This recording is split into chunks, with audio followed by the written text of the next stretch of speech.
Pourquoi je vis? Pourquoi je meurs? Pourquoi je ris? Pourquoi je pleure? Voici le SOS d'un terrien en détresse. J'ai jamais eu les pieds sur terre. J'aimerais mieux être un oiseau. J'suis mal dans ma peau. Salut les petits gnous, c'est Garga. Bon, alors après m'être battu je ne sais pas combien de temps sur les réglages du micro, je pense que je vais avoir un son à peu près potable et pas avoir trop de saturation au niveau des basses parce que j'ai une voix assez grave et surtout j'ai les résonateurs qui vont avec et du coup ça fait au niveau des basses, donc là j'espère que ça a pu le faire parce que sinon c'est un petit peu pénible à l'écoute. Bien, alors pour cette vidéo avec voilà, on va s'amuser avec un florilège d'articles complètement foireux que je savais pas quoi en foutre, donc je vais en faire une vidéo. Voilà, alors on va commencer avec l'Obs qui est toujours au niveau, au top du top du top du top. Voilà, au-dessus c'est le soleil. Mon enfant me désobéit et il est antisémite. Que faire ? Cette semaine, notre chroniqueur s'adresse aux jeunes parents souvent démunis face au comportement de leur enfant. Crise de colère, caprice, tweet pétainiste. Le plus important est de ne jamais céder, conseille-t-il. Il ne faut jamais céder à la haine. Vous n'aurez pas ma haine et je ne céderai pas à la vôtre. Bon. Mon fils de 4 ans me désobéit. Ma fille de 3 ans refuse d'aller au lit le soir. Mon petit dernier est maladivement antisémite. Alors j'espère que c'est pas la même personne qu'à les 3 là, parce que ça veut dire qu'à 4 ans il désobéit, à 3 ans elle refuse d'aller au lit, et le petit dernier qui doit donc logiquement avoir 2 ans, il est déjà antisémite. Donc à 5 ans je sais pas ce que ça va donner le merdier. Hein. Bon, je sais pas qui est le gland qui a... Ah c'est David Caglioli là, bah putain. T'as de quoi être fier mon lapin. Alors, dans mon cabinet, beaucoup de jeunes parents m'avouent être démunis face au comportement de leur enfant. Oui, ok. Ils ne savent pas comment réagir aux crises de colère, aux caprices ou aux soliloques obsessionnels sur l'entrisme des juifs dans la haute administration française. Il y a beaucoup de gamins qui font ça, sans déconner. Hein, ouais, c'est la faute des juifs, y a trop de sionistes. Sans déconner, non mais c'est pas... Bon... tout d'abord, j'aimerais rassurer ses parents. Votre bout de chou traverse une phase tout à fait normale. Entre 3 et 5 ans, l'enfant commence à comprendre qu'il sera un jour autonome. C'est aussi à cette période qu'il découvre sur le dark web les écrits antisémites de Maurice Barrès, d'Édouard Drummond et de Louis-Ferdinand Céline. Entre 3 et 5 ans ? Non mais vous avez oublié un 1 là, c'est entre 13 et 15 ans, je veux bien, mais si votre gamin entre 3 et 5 ans il découvre le dark web... Déjà, va falloir prévoir une place dans un institut spécialisé parce qu'il est surdoué. Mais il va pas aller chercher Barrès, Drummond et Céline. Il va chercher la patte patrouille. Au mieux, s'il est vraiment précoce, il va chercher quoi, la version porno de la patte patrouille. Mais il va pas chercher Drummond, Céline et Barrès, quoi. Qu'est-ce que c'est que c'est ? Non mais n'importe quoi. Pour lui, c'est une période riche en émotions. Bah pour moi aussi, les cocos.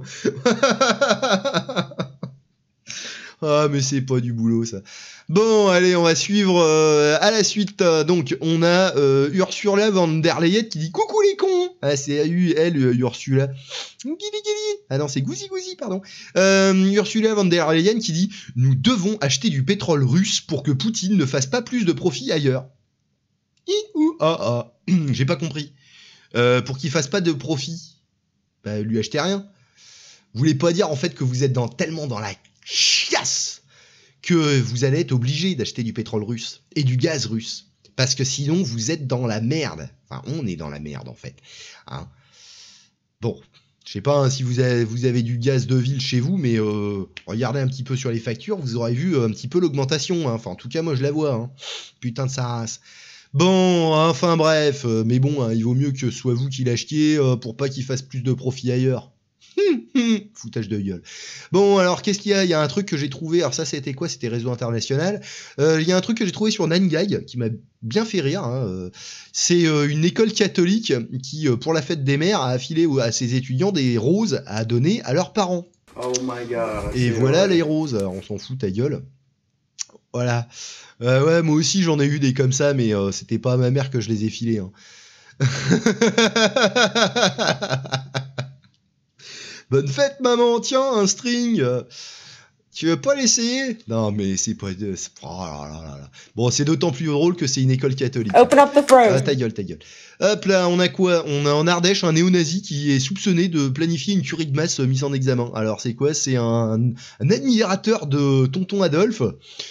Qui s'appelait le pseudo, hein, qui s'appelait Heinrich Himmler 88. Ouais, qui a expliqué une source proche du dossier à l'AFP, il déversait des propos néo-nazis. Ben, s'il voulait se défouler, il avait qu'à aller chez Azob. Hein, je dis ça, moi, je dis rien. D'ailleurs, en parlant de Azob, il n'y a plus de problème chez Azob, parce qu'il n'y a plus de nazis. Ça y est, c'est fini, il n'y a plus de nazis en Ukraine, vu que le bataillon Azob a changé de logo. Alors je sais pas ce que c'est le logo, le nouveau logo, mais en tout cas ils ont plus le même logo maintenant que la division SS Das Reich. C'est rigolo, hein. Donc ça y est, a plus nazi. Maintenant ils sont gentils. Bon, ok, admettons.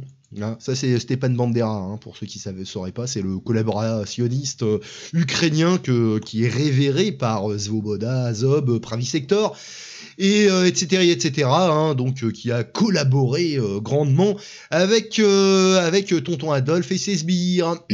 Voilà, mignon, hein, kili. Mais lui aussi, kili. Et puis Gouzi ou Gouli Gizi, j'ai l'impression que c'est une meuf. Bah peut-être pas, moi j'en sais rien. Faut pas confondre identité de genre, expression de genre. Mais bon, en Ukraine, à mon avis, c'est pas très valable, ça. Qu'est-ce qu'on a d'autre? On a Jean-Michel Blanquette qui s'est pris de la crème dans la gueule par 2 enseignants d'un collège, alors qu'ils faisaient campagne près du marché de Montargis. Je suis content de Montargis. Et puis bah voilà, hein, un petit peu de tarte à la crème dans la gueule, ça fait pas de mal, hein. Kili. Alors qu'est-ce qu'on a d'autre? Dans la même genre, on a Marine Le Pen qui s'est pris un œuf. Oh, c'est honteux. Gâcher de la nourriture comme ça, il avait rien demandé l'œuf. Si ça se trouve, il aurait pu éclore, hein. Gousi. Voilà. Qu'est-ce qu'il y a d'autre comme conneries? En parlant d'œufs, il y a des poules qui ont été cramées. Alors voilà, des gens qui se font agresser là, un couple d'agriculteurs de Gignac-Lanert qui ont des problèmes de voisinage. Et alors, apparemment, ça craint parce que ils se font saccager leurs trucs, ils se font cramer des poules. La meuf a été agressée. Elle a eu 10 jours d'ITT, machin. Enfin, c'est un truc craignos. Ça va finir en coup de douce dans le buffet, cette affaire. Hein. Je sais pas. Hein. Mais bon, ça craint. Ça craint du boudin. Qu'est-ce qu'on a d'autre? On a Europol qui prévient que les armes expédiées en Ukraine pourraient être utilisées par des groupes criminels pendant des années. Ah oui, c'est pas comme si les armes qui avaient été utilisées en Yougoslavie, on les avait retrouvées dans nos banlieues, hein. C'est sûr. Mais oui, évidemment, hein, on va se retrouver avec des lance-roquettes et des bordels dans nos banlieues. Oui, c'est la fête. Youpio, youpillé. Qu'est-ce qu'on a d'autre? Et ben voilà, c'est la dernière. On a la 68e réunion du groupe Bilderberg qui se tenait du 2 au 5 juin, donc aujourd'hui même. Donc c'est le dernier jour à Washington DC aux États-Unis. Ouais, c'est pas en Charente-Maritime. Hein. Et là, il y a la liste des participants. Hein. Je vais pas vous lire la liste des participants parce que on a autre chose à foutre. Voilà. Bon, sur ces belles paroles, que dire de mieux?